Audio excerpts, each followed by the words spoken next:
Hey guys, Simon here, and thanks for stopping by today and checking out my channel. Today I'm going to talk about Friday the 13th the game and 10 more things you may or may not know about the game. Some of the things I will be talking about in the video will be trivia, references, game mechanics, and a couple Easter eggs I found that you may or may not know about yet. If you enjoyed the video, do the button thing, subscribe, and leave a comment if you think there was something I missed or just something you want to share. I hope you guys enjoy the video and learn something new.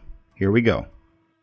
To start us off is one of the more memorable scenes in Friday the 13th Part 4. This is where Samantha leaves the party house because her douchebag boyfriend was dancing with one of the twins, so she leaves hoping to be chased by him, similar to this couple. No! Seriously, you gotta come back in the bar right now. You come back in the bar. I don't even know Claire.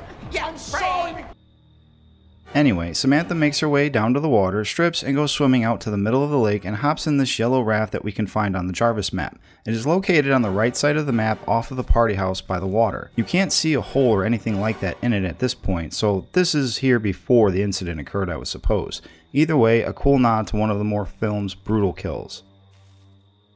At this point, if you have been watching my videos, you know that I have talked about QuickTime Events before. This time though, I am bringing you something new and something you might not have really noticed while playing because you are too concerned with Jason showing up at the time to think about it. When you go to repair anything, depending on your character's repair skill, the QuickTime event will give you a small to large area in which to work in to hit the corresponding button. If you hit the correct button, the sequence continues, and if you hit the wrong button, it resets for that specific section and increases slightly in size to give you a better chance of not messing up. If you keep making the same mistake over and over and over and over and over, and maybe over again, the size for that specific area will grow and grow and grow until it gets so big it won't grow anymore. That's what she said. And further errors will only restart the QuickTime event for that space and continue to alert Jason to you. This same thing can happen for all parts of a QuickTime event, but it's best to just hit the correct button and try like hell to fix the item and get away before Jason shows up. The items we find during gameplay can make or break us during the match. Vent sprays keep us running fast so we can get away from Jason. Pocket knives are our get out of jail free card. If Jason does get lucky and grab us, we have one more chance to escape before he can finish us. Back in my 10 Things You Don't Know Part 4 video, I talked about how getting killed by Jason out on the boat or in the water would cause the items on your person to be washed ashore for other players to find and use. This information was helpful before the recent update because players could not see where the gas, battery, keys, propeller, or fuse were located if dropped, so we had to run around everywhere to look for them. And knowing that some items could be found along the shoreline if players died in the water was very helpful, and it still is. Now, however, with these items showing up on the map if players pick them up and drop them, it's not as hard to find the items along the shore or anywhere since the icon will show up once a player dies or items are dropped there. However, that doesn't account for items like pocket knives, med sprays, along with weapons. If a player dies with these items on them, they will just fall to the ground and there they will stay without you knowing, unless you come across them. If a player escapes, that is a different story. Players that escape with items in their quick select inventory or on them in their hands will have those items spawn back in the game, but like killing people in the water, these items will show up on the shoreline. Instead of them being close together, the items will be spread out in an even distance along the shoreline. Depending on how many people escape and what items they had on them will determine where they show up along the shoreline. This is very useful information for those players that get left behind on the map or spawn back as Tommy after escaping. If you are fast enough, you can run to the shore and grab an extra item or two and continue trying to escape or survive.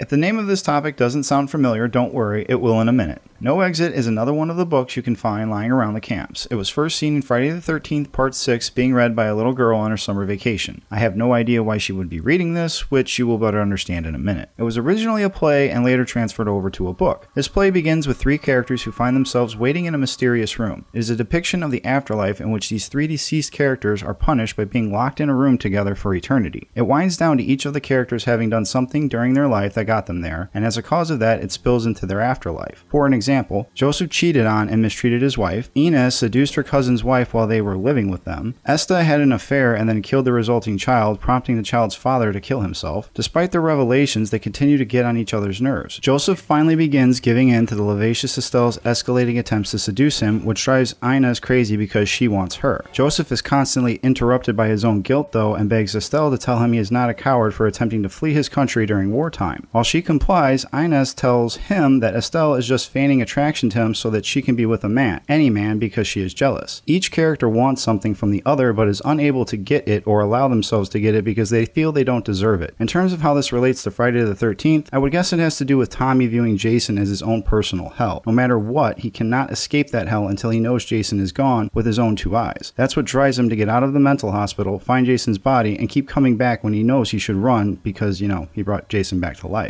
Likewise, Jason can't die, so it's just a revolving door for both of them. So why the hell would that girl be reading that book?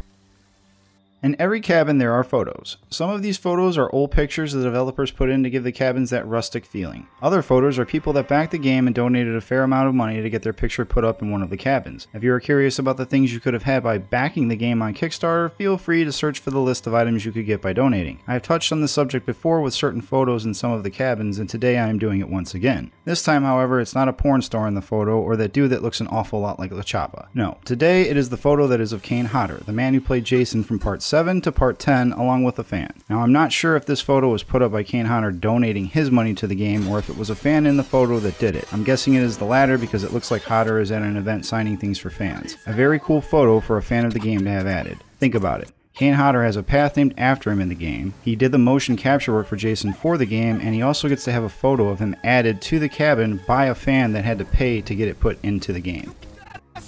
In the original Friday the 13th, above the fireplace in one of the main cabins, you can find a plaque in the stonework. In the game, you can't make out any of the words, but in the films, it is a quote from one of Edgar Allan Poe's poems titled Alone. The lines that are on the plaque are, "From childhood's hour I have not been, as others were I have not seen. As others saw I could not bring, my passions from a common spring. From the same source I have not taken, my sorrow I could not awaken." This excerpt from the poem is supposed to be related to Jason and his psychology along with the feelings of difference and isolation in his childhood. You can tell by the tone of the poem and the words used that that person is having a hard time trying to relate to something and understand why they feel that way. The poem is here as a callback to American literary master and madness of horror, Edgar Allan Poe. I talked about Shelley before way back in one of my earlier 10 Things videos and how he had a run-in with the bikers in town while driving the yellow 2-seater, and in the same video I talked about Shelley having an area named after him called Shelleys Mask on the Higgins Haven map.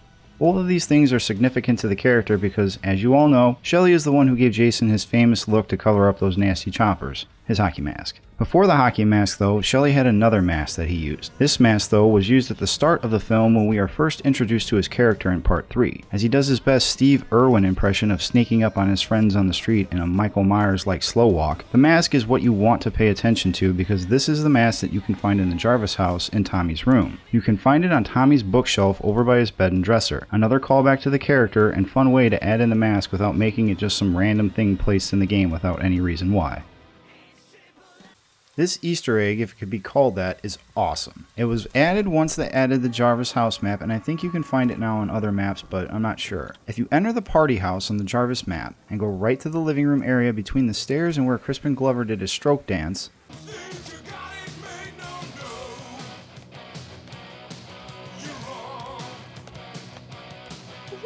you can find this book lying right on the table out in the open. Juno would be pissed off if she could see this. Goddamn Dietzes and Jarvises. If you are unfamiliar with those two references, they are from a movie called Beetlejuice starring Michael Keaton, Alec Baldwin, and Gina Davis. It's from the 80s and is about a couple that dies and crosses over into the afterlife, but they live their afterlife in their old home, which is sold, and a new family moves in and they have to deal with it until they can't anymore and enlist the help of a ghost to rid them.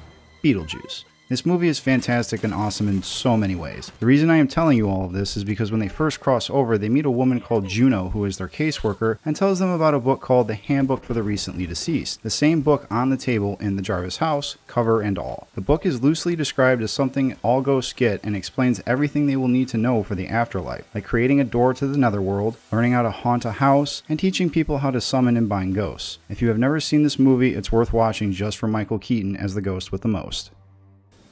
Does this topic really need any other type of intro? Elmwood Camp is a clear, direct reference to A Nightmare on Elm Street. If you don't know what that is, well, I don't know what to do for you. This movie series is about a child killer who gets killed by the townsfolk and then comes back as a nightmare that can kill you in your dreams. He takes his revenge on those that killed him by killing their children in their dreams. He has a lot of things in common with Jason in some regards, both characters taking revenge on people they think wronged them, both being unkillable monsters, and of course their affliction for killing teenagers in fun and crazy ways. The best way these two can be remembered was the Freddy vs. Jason movie that took forever to get made. This film saw Freddy using Jason as a way to stir up trouble on Elm Street so the kids would start remembering about Freddy Krueger's history again to bring him back into their nightmares. Those pesky parents, however, tried to keep Freddy's history hidden by drugging all the kids that knew about him. I mean, if the FBI knew about Jason, why wouldn't they do something more permanent about Freddy Krueger? Anyway, the film ended with Jason somewhat killing Freddy and cutting his head off and taking it back to his cabin. However, before the film cuts to black, Freddy gives us a wink, letting us know that he still has some tricks up his sleeve.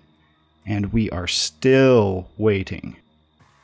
In the original Friday the 13th, some of the counselors decide to kill time during a storm by playing a game of Monopoly. More specifically, a game of Strip Monopoly. Counselors Alice, Brenda, and Bill are the counselors that participate in this game, and it never really gets to any of the good stuff in the film, as the counselors decide to finish the game another time once the storm blows the door open. What is worth noting in all of this is the Monopoly box in the film. The reason I bring this up is because of the board game box we can find located in several cabins throughout Crystal Lake. This box is easy to find as it is red and says Classic across the front of it. It has an image of a nose with a pair of glasses resting over the nose, and it says it is its blockbuster launch. The actual Monopoly box looked like this when it was released in 1935 or thereabouts. This box has changed a lot over the years, but what is worth noting is the similarities between the Friday the 13th box and the actual one. The developers of the game changed some things around because the original box had a funny looking guy on it that looked to me like Jack Lemmon selling insurance to people he was chasing down the street. Also at the bottom is a set of trains and the publication information for the game. As always, a neat way around things so the developers can put another awesome callback to the original movie in the game. Well guys, that's all I have for you on this one. I hope you enjoyed the video and got a little something out of it. Sorry it's taken so long to upload something, I've just been kind of sick and a little bit lazy, but I'm going to try to get back on the horse. If you guys like these videos, check out my new series coming next called Essential Tips. It will be a list of things that are useful for playing in the game, both as Jason and the counselors. Some of the tips will probably be some of the things most of us who have been playing for a while already know, but I'm going to add some pretty good detail to it, so maybe you'll pick up a thing or two that you didn't know, or you can teach me something that I can then later teach other people later on. So check that out along with my other content. Thanks again for watching, and I'll see you next time.